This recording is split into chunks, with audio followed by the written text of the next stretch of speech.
BNP নেতাকর্মীদের নিয়ে শহীদ রাষ্ট্রপতি জিয়াউর রহমান এবং সাবেক প্রধানমন্ত্রী খালেদা জিয়ার সমাধিতে শ্রদ্ধা জানিয়েছেন দলের ভারপ্রাপ্ত মহাসচিব রুহুল কবির রিজভী। এ সময় আত্মার মাগফিরাত কামনায় দোয়া ও মোনাজাত করা হয়।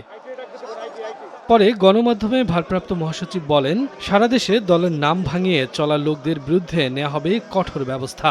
জানান, কোনো প্রতীক না থাকায় স্থানীয় নির্বাচন হবে বিশৃঙ্খলামুক্ত। দল থেকে স্থানীয় পর্যায়ে আমাদের দলের নেতৃবৃন্দ যারা আছেন, ইউনিয়নের নেতা, উপজেলার নেতা বা থানার নেতা বা জেলার নেতারা, তারা সব কিছু যাচাই বাছাই করে ইউপি নির্বাচনে যিনি যোগ্য প্রার্থী তাকে সমর্থন দেবেন, কারণ দলীয় প্রতীকে এখন তার নির্বাচন হবে না। এদিন রাজধানীর ডিপ্লোমা ইঞ্জিনিয়ারিং ইনস্টিটিউটে বিএনপির সাবেক মহাসচিব ব্যারিস্টার আব্দুস সালাম তালুকদারের ২৭তম মৃত্যুবার্ষিকী উপলক্ষে স্মরণ সভায় অংশ নেন দলের বিভিন্ন পর্যায়ের নেতারা। কোথায় পড়ো?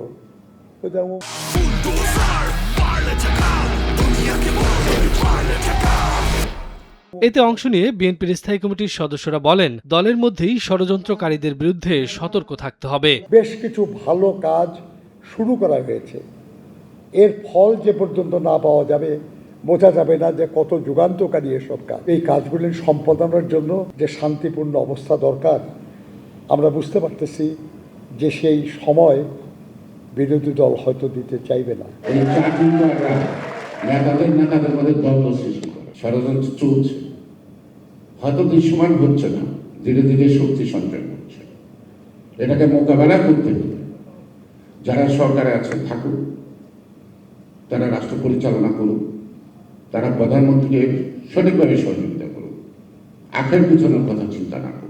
সভায় প্রধান অতিথির বক্তব্যে স্থায়ী কমিটির সদস্য ডক্টর খন্দকার মোশাররফ হোসেন বলেন, বিএনপির ১৭ বছরের সংগ্রামের কারণেই ২৪-এর গণঅভ্যুত্থানের মুখে পতন হয় ফ্যাসিস্ট সরকারের। ১৭ বছর আমরা যে আন্দোলন করেছি তার ফলেই কিন্তু ফলপ্রসূ হিসাবে এই ২৪ এই দেশের সফল ছাত্র গণ আন্দোলন হয়েছে এবং শেখ হাসিনাকে দেশ থেকে পালাতে হয়েছে। দেশকে সামনের দিকে এগিয়ে নিতে সরকারকে সবার অবস্থান থেকে সহযোগিতার আহ্বান জানান দলের কেন্দ্রীয় নেতারা।